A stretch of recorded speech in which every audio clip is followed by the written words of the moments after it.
আসসালামু আলাইকুম, কেমন আছেন আপনারা সবাই? আজকে সকাল সকাল কোথায় যাচ্ছি? আজকে সকাল সকাল আমার মেয়ের জন্য খুবই একটা স্পেশাল দিন, স্মৃতি হয়ে থাকবে এই দিনটা। তো আজকে যাচ্ছি কাকরাইল, ঢাকা কাকরাইল আইডিডি ভবনে। তো ওখানে হলো আমার মেয়ের জন্য খুবই একটা সারপ্রাইজ রেডি আছে। আর শুধু আমার মেয়ের জন্য না, বাংলাদেশের অনেক কলেজের ছাত্রছাত্রী এখানে এসেছে, তাদের জন্য আছে। আর যারা জিপিএ 5 পেয়েছে তাদের জন্য কিন্তু এই অনুষ্ঠানটা আয়োজন করা হয়েছে। তাই বিশ্ববিদ্যালয় পরিক্রমাকে অসংখ্য ধন্যবাদ। চলুন তাহলে অনুষ্ঠান দেখি আমরা, আর সুন্দর অনুষ্ঠান উপভোগ করি। Should we go for Rabindrasangit? Or should we go for something like parents-দের কাছে একটু আপত্তিকর হোক, funny, something funny. Suggestion চাই একটু নিতে পারি? Something funny. Okay, fine. ঠিক আছে, so সবাইকে যাচ্ছে, সবাই আমরা তালি দিব in a beat, okay, like this. একসাথে।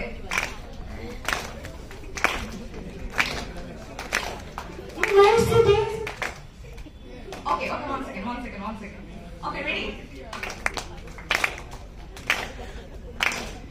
Varsity the boy and I can Mercedes, it's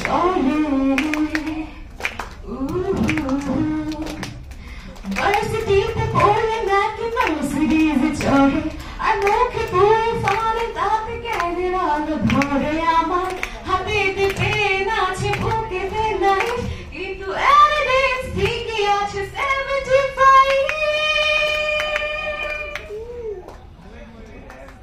রাস্তায় সস্তায় জিপিএ মেলে বস্তায় আগে এলে আগে পাবে পরে গেলে বস্তায় রাস্তায় সস্তায় জিপিএ মেলে বস্তায় আগে এলে আগে পাবে পরে গেলে বস্তায় পড়লে ডিসি হবে ডাক্তার বিসি হবে না পড়লে ডিসি হবে এলাকাতে ছিছি হবে পড়লে ডিসি হবে ডাক্তার বিসি হবে না পড়লে ডিসি হবে এলাকাতে ছিছি হবে ফেল করলে দিলে দেবে ছাড়তে হবে বাড়ি হাতে দেব কাস্তে করা গলায় দেব দড়ি আমি হাতে পেন আছে বুকেতে নাই কিন্তু এভিডেন্স ঠিকই আছে 75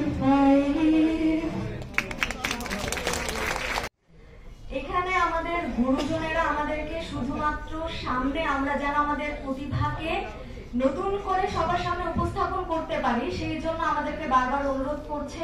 এখন অনেক সংকোচ বা অনেক জটিলতার কারণে হয়তো আমরা সেই জিনিসটার প্রতি রেসপন্স করছি না, কিন্তু এটা আমাদের দায়িত্ব।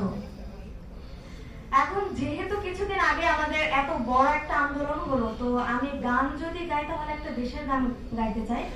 আর যেগুলো আসলে আমি আমার ফ্রেন্ডদেরকে দেই এবং নিজের জীবনে অবশ্যই সেগুলো খাটাই এবং খাটানোর ফলে অনেক আমি সুফল পেয়েছি, তাই আমি সেই জিনিসটা সবার সাথে শেয়ার করতে চাই।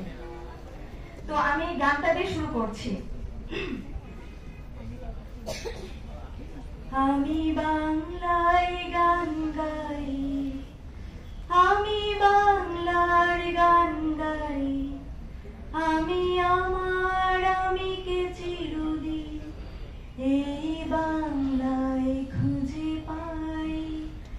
আমি বাংলায় গান গাই, আমি বাংলার গান গাই, আমি আমার আমিকে চিরদিন এই বাংলায় খুঁজে পাই। আমি বাংলায় দেখি স্বপ্ন, আমি বাংলায় বাঁধি সুর, আমি এই বাংলার মায়া ভরা পথে হেঁটেছি এতটা দূর। বাংলা আমার জীবন আনন্দ, বাংলা প্রাণীর সুর। আমি একবার দেখি, বারবার দেখি দেখি বাংলার মুখ। এবার আমার সেই গুরুত্বপূর্ণ উপদেশ। আমাদের জীবনে অনেক বেশি আশা, অনেক বেশি আকাঙ্ক্ষা। একটা উদাহরণ দিচ্ছি। একজন মানুষ যে কিনা বস্তিতে থাকে এবং সে প্রতি রাতে স্বপ্ন দেখে সে 5 তলা বাড়িতে এসির ঘরে থাকবে এবং তার ডিজাইন রাখে যে সে এসি গাড়িতে চলাফেরা করবে। এই ক্ষেত্রে মানুষটা কিন্তু অসুখী। কিন্তু যখন আমি রাত্রে ঘুমাই তখন আমি এটা চিন্তা করি যে এই মুহূর্তে আমার রাস্তায় থাকার কথা, রাস্তায় আমি মাটিতে শুতাম, পোকামাকড় বা ময়লা বা মেয়েদের জন্য সেফটি নেই, বা এই শীতে হয়তো আমাকে একটা পলিথিন জড়িয়ে শুতে হতো, আমি প্রত্যেকদিন গোসল করতে পারতাম না, আমি খেতে পারতাম না। তো সেই জিনিসটা যখন আমি চিন্তা করি তখন আমি চিন্তা করি যে হ্যাঁ আমি রাস্তায় থাকতাম এবং আমি মাটিতে শুয়ে থাকতাম, কিন্তু এখন আমি একটা খাটে আছি এবং খাটে তোষক আছে, বালিশ আছে, আমার সেফটি আছে, তখন আমার ঘুমটা অনেক আনন্দের হয়। আবার যখন আমার কোনো কিছু কিনতে ইচ্ছা করে তখন কিনতে না পারার কারণে মনটা আমাদের অনেক খারাপ হয়। আমরা বাবা মাকে অনেক অভিযোগ করি যে এটা কেন কিনে দিচ্ছ না, এই জিনিসটা আমার নেই, আমার ফ্রেন্ডের কেন আছে, আমারও থাকতে হবে। তো তখন আমি একজন অসুখী মানুষ ছিলাম। তারপর ধীরে ধীরে যখন আমি আমার মনটাকে ওই দিকে ডাইভার্ট করলাম যে আমার বয়সী অনেক মেয়ে, শাহবাগ গেলে আমরা দেখতে পাবো তারা হয়তো তারা বিভিন্ন ভাবে নির্যাতনের শিকার হয়েছে, তাদেরকে আমি দেখেছি যে তারা দিনে একটা পান খেয়ে বেঁচে থাকে। তো সেই জিনিসটা যখন চিন্তা করি আর আমি যখন অভিযোগ করছি যে আমি কেন পাচ্ছি না, তাহলে সেই মেয়েটি কি বলবে, সেই মানুষগুলো কি বলবে। আমরা আমাদের নানু দাদুকে অনেক বেশি ভালোবাসি, তাদের অনেক টেক কেয়ার করতে চাই, কিন্তু আমাদের নানু দাদুর বয়সেরও অনেক বেশি, অনেক বৃদ্ধ, অনেক অসুস্থ মানুষ যাদেরকে আমরা রাস্তায় দেখি, তারা তো ওষুধ পায় না, তারা খাবারও পায় না, তারা একটা সুন্দর স্যানিটেশন বা একটা সুন্দর বাসস্থান পায় না, অথচ তারা আমাদেরই নানু দাদু দাদা, তারা আমাদেরই লোক। তো এই জিনিসগুলো যখন আমরা চিন্তা করব এবং ওই মানুষটার জায়গায় নিজেকে সবসময় বসানোর চেষ্টা করব, তখন মনে হবে যে ও তো দিনে একবেলা ভাত খায় না, আমি তো 3 বেলা খেয়েছি। ও তো সারা বছর একটা কাপড় পায় না, আমি তো 2টো পেয়েছি। ও তো কখনো গোসল করতে পারে না, আমি তো প্রত্যেকদিন সাবান শ্যাম্পু দিয়ে সুন্দর করে গোসল করছি, আমার তো নিরাপত্তা আছে। এই জিনিসগুলো চিন্তা করলে না তখন দেখবা যে মনের ভিতরে যে আমাদের ডিজায়ার্স গুলো আছে সেগুলো ধীরে ধীরে কমতে থাকবে। এখন প্রশ্ন হচ্ছে যে আমরা কি ডিজায়ার্স রাখতে পারবো না? অবশ্যই রাখতে পারবো, কিন্তু সবার আগে নিজের অবস্থানের থেকে আমাদের নিচে যারা আছে তাদের কথাটা চিন্তা করব, দেখবো যে আমরা একজন সুখী মানুষ। আর এমন কোন ডিজায়ার্স এমন ভাবে রাখা যাবে না যেটা আসলে আমাদেরকে অসুখী করে তোলে। যেমন তুমি তোমার ডিজায়ার্স এর জন্য পরিশ্রম করতে পারো, সেই স্বপ্নটাকে লালন করতে পারো, কিন্তু যদি ঘুমিয়ে ঘুমিয়ে আমরা স্বপ্ন দেখতে থাকি যে সকালবেলা উঠে দেখবো যে আমার একটা এসি কার কেন নাই, আমার কেন একটা প্রিন্সেস ড্রেস নাই, তখন আমি একজন অসুখী মানুষ হব। তো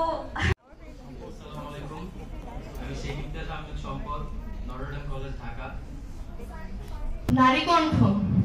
চুপ করে থেকো না নারী, উত্তর দাও সরাসরি, নিজ হস্তে তুলে না অস্ত্র করিতে দস্যু দমন, যে দস্যু নিজের ক্ষুধা মিটাতে ভোগের শিকার বানায় নারীকে। নয়তো এই দস্যু শাসিত সমাজে পাবে না আর কলঙ্কহীন নারী। তাই তো আকুতি জানাই সমাজ ঘটকদের পায়, আভ্রুটুকু নিয়ে মরার সৌভাগ্য যেন পাই। প্রত্যেকটা ভাইয়ের কাছে একটা অনুরোধ, যেন প্রত্যেকটা মেয়েকে